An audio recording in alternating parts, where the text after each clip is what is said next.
Hi, it's Xavier and welcome to my bonsai retreat, and today we're looking at Tony's trees. The first thing we're going to do is we're going to hit the Zelkova, the triple trunk. Already the buds are starting to open out, which means it's alive, active and saying, I want to do some growing. So let's get to it, shall we? Here it is. There's definitely some branches I'll be wanting to cut, but I won't do any of that until this tree has got all the energy it needs. Well, I may cut one or two actually. There's one right in there that is desperately calling out, and that one too actually cut me. Let's see how it comes out then, shall we?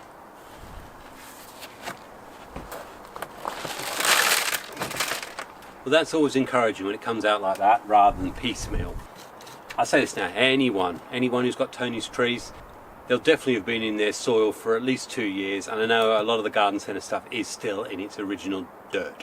So if you haven't got it out by the time this comes out, then probably I'd wait until all the buds have flushed out and then carefully do it then.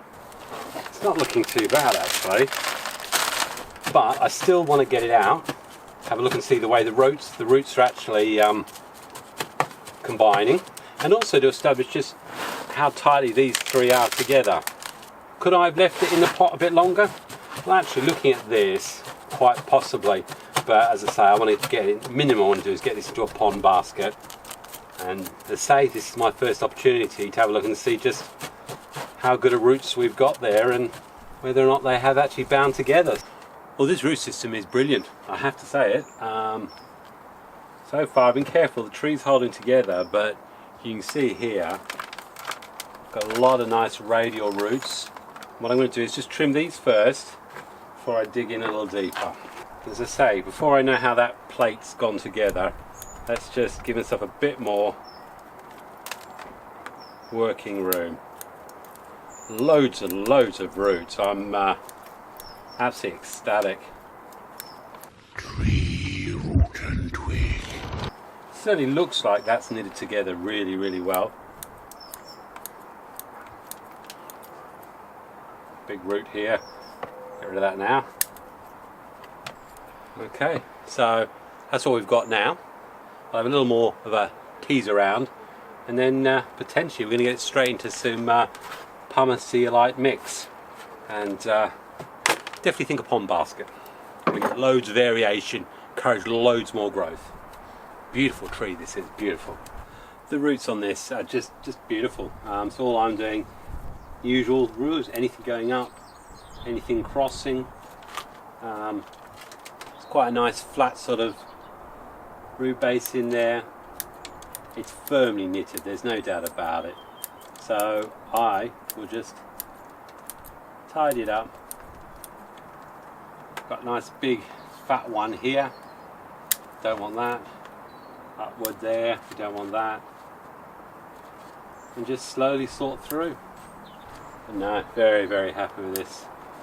It's a great big heavy one, so we're going to cut that one right back. Popping up there, we'll get rid of that. But look at the way that's knitted beautifully. This crossing over here. And I'm not going to go totally to town, he says, but anything obvious. Crossing here. Tony really did set this up well. Fair play to him, absolutely brilliant. And obviously what we're trying to do, I mean, it's already got quite a nice plate here by the look of it. We just want to encourage downward growing roots. Great big thick thing here.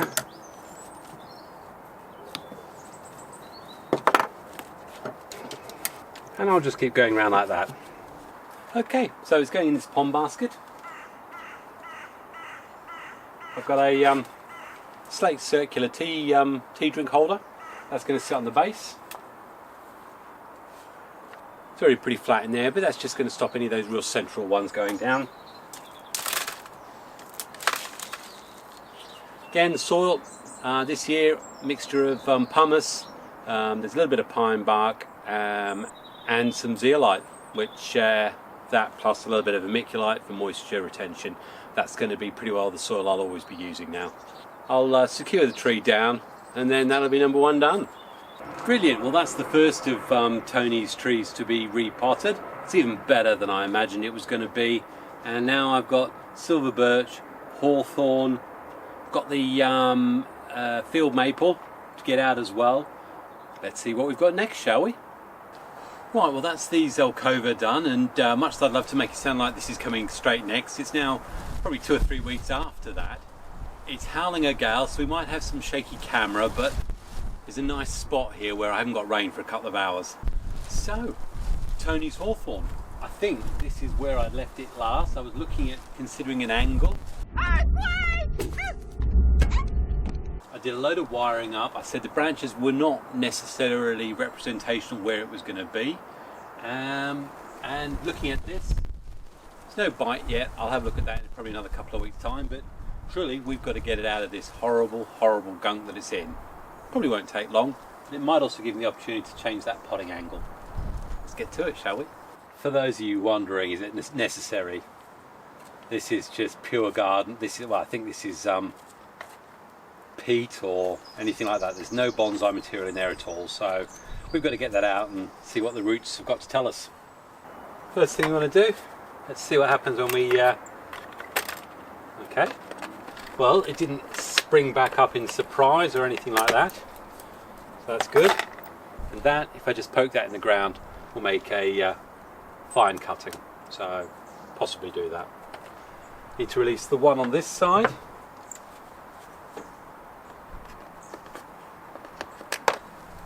Okay, popped up a little bit. Might get some wire scarring there already actually. Need to be careful with this. They thicken so quickly. Okay, to give you an idea of the potting medium at the bottom. Looks like small granite rocks. Useful, but not necessarily what I want. Yeah, this is basically mud. So let's get this washed off and off. The Bobcat root rake, I don't leave home without it. Absolutely stupendous tool. It's the best tool I've ever had, so thank you very much for this one, Matt. And I'm just going to see what we've got in here. And just fingers crossed that I'm going to have some real usable roots for the potting angle I want. Well, I have to say, there it is. And I mean, there's not an absolute full stadium of roots there, and you wouldn't expect anything more really with that soil. You'll concentrate on the big thicker ones, but there's certainly enough feeder roots on there. And in terms of the potting angle, I wanted to have this interesting cow's foot arrangement. I reckon I could probably get away with that potting angle with what's there. So I've got a few to remove just to give that flat base that I want. Probably this one here.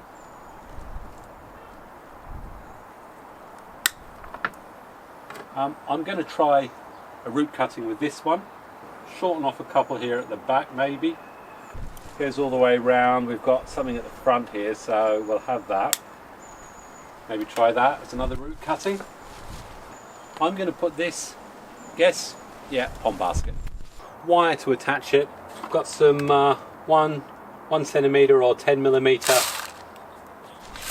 soil for the bottom, and then my 4.55mm zeolite, pumice, vermiculite mix.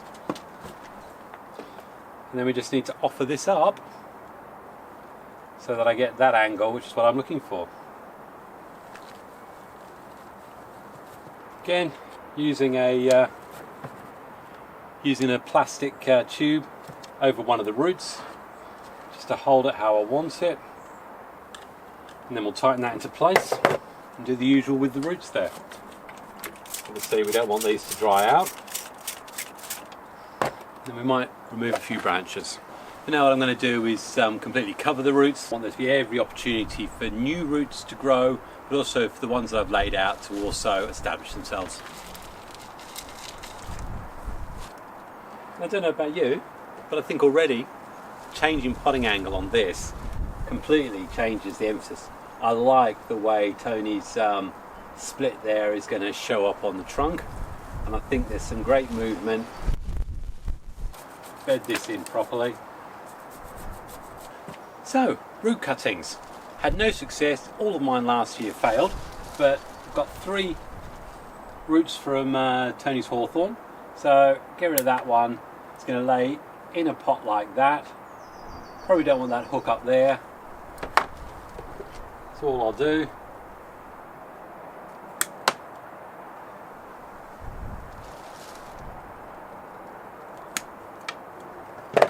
It's creating a dent there, and what you're hoping for is stuff to grow. So we've got our soil.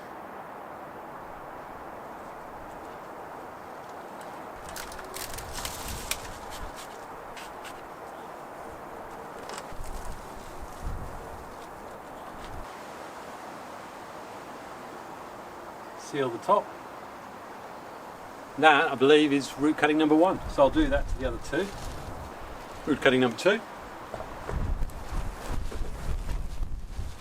And then this little weenie one. Okay, so there you go. The good thing about this is I'm building this tree. I don't know if that's a good thing or not. Now, I like the way this branches. I love this movement. I think, although I just played and put some movement in this one, I'm not convinced that really has a place. And the only thing it does is give a branch over this side. So I still want this central one to be the continuation of the taper of the trunk, because it's quite nice. So this will be a main branch. This will be the continuation of the trunk. Now, if you look up close, just here, there's a bud. So that bud equates a little bit lower from this first of the branches, which will also go out this way and it'll give me the branch I want. With that in mind, I'm going to unwire this and I'm going to remove this, and then I just have to make a decision about either this one. There's a couple here and they're all coming, there's 2 from the same point here, and I'm going to remove one of them. So let's have a look at that. And again, the great thing is these things bud so quickly, you can quickly replace branches. Save the wire, and for those of you who are unaware, I did a really funny short, one of my early ones, how I straighten bonsai wire. It's also in one of my earlier videos as well, using a drill and a vise. So that's what'll happen with this. No, I'm going to grow it from there. So I know there may be people who are suggesting that could be, it's either going to be the new leader, in which case the angle I've created here, it's less than 90 degrees, so it's about 85 degrees. So unless I was going to be going for a cascade design, it's absolutely useless. So let's get rid of it.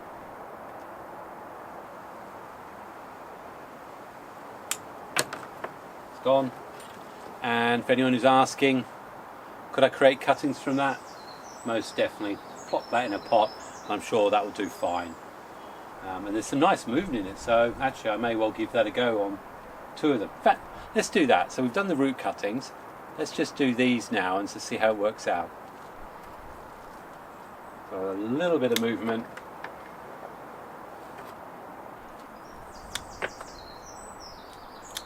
And a little bit of movement on that one.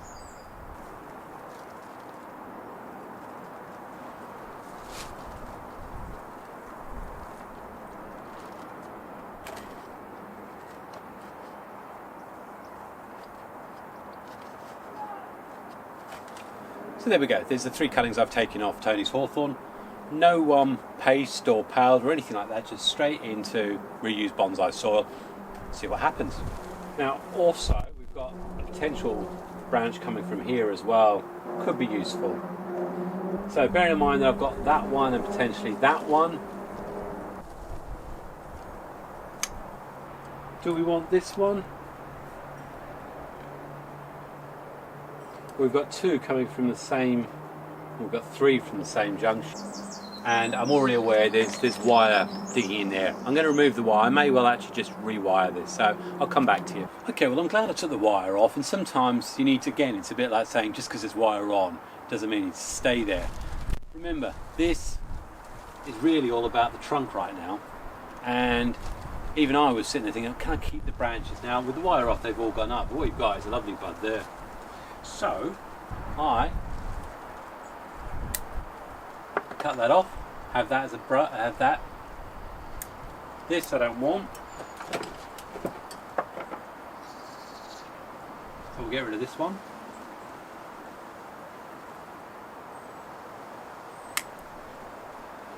probably already going to guess, so I'm going to pretty well take it back to the line that I want. Now what I can't decide is whether that could eventually be more of the top. Either way,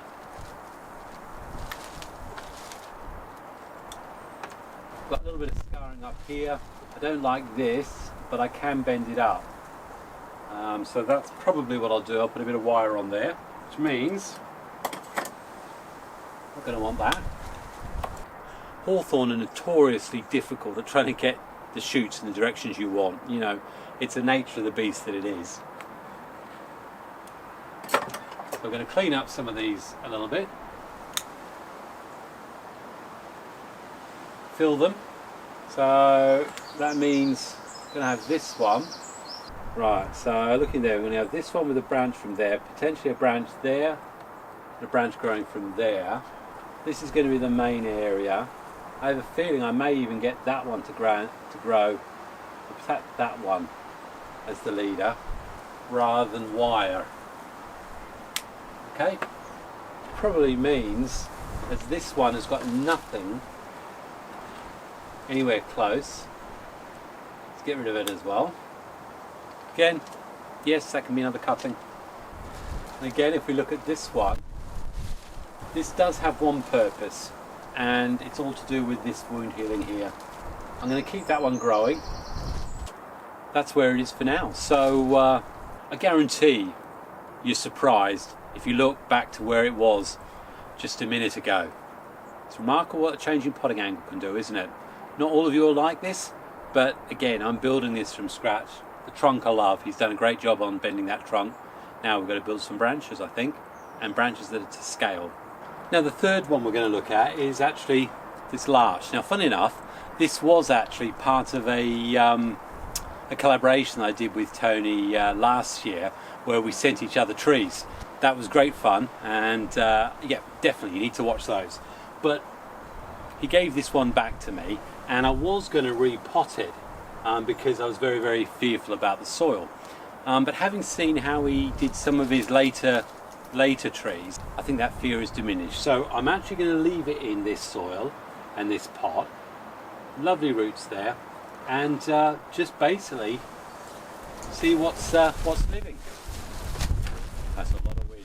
It's a bit windy. So we'll just give it a little spin, a little twirl, and he did do it justice. He did quite a bit of bending on it, and the link to the video where he actually did this is popping up somewhere up there right now. I think it was good. It was a very nice larch. I mean, this is one of the larches that's probably 10, 11 years old now. So looking at this, have we got a dead branch here? And I'm just looking to see if there's any hint of green in any of them. And all I do is I just slowly cut back on the branch, and it's clear that that's a dead branch. So for now, we'll cut that there. Here, we've actually got two levels. I could have an opportunity to either run it as two or to have a natural dip on there. But what I am going to do is cut that one there. So what we've got is a bud there and a bud there. And truthfully, that bud I probably don't want. Underneath it though, there's also a bud here. The bud there isn't active, so that's not as good. If you look here, bud here and a bud here, absolutely ideal. So thinking about that, we'll leave those two buds plus this one. Coming out on this one, truthfully, we'll cut that right back to these two. An upward one, I don't want that one. In fact, I don't want that one coming back. There's one that's coming right back in on itself. We'll get rid of it, so we've just got these two here. And if you look at the actual alignment of the branches, they're literally running, they are 180 degrees opposite each other. Not ideal. Okay, well there it is. I see the front somewhere about there, so it means it is going to need to be repotted around. I love the way these roots lay and go that way, but it may be when I repot I'll end up removing some of these. This has got some rebuilding to do, and I'll wait and see how the buds react. The same here, I've left this a bit longer, but I want to have a few buds on there that are pushing growth out, just so that we can sort of manage and balance the vigor of this tree. This is quite long up here, but again, it's only because I'm waiting to see what happens close in here. And it may be that later on this year in the autumn I may do some wiring up there which completely changes the angle of it. But that will do for now, and we'll probably see this again sometime end of May, early June maybe.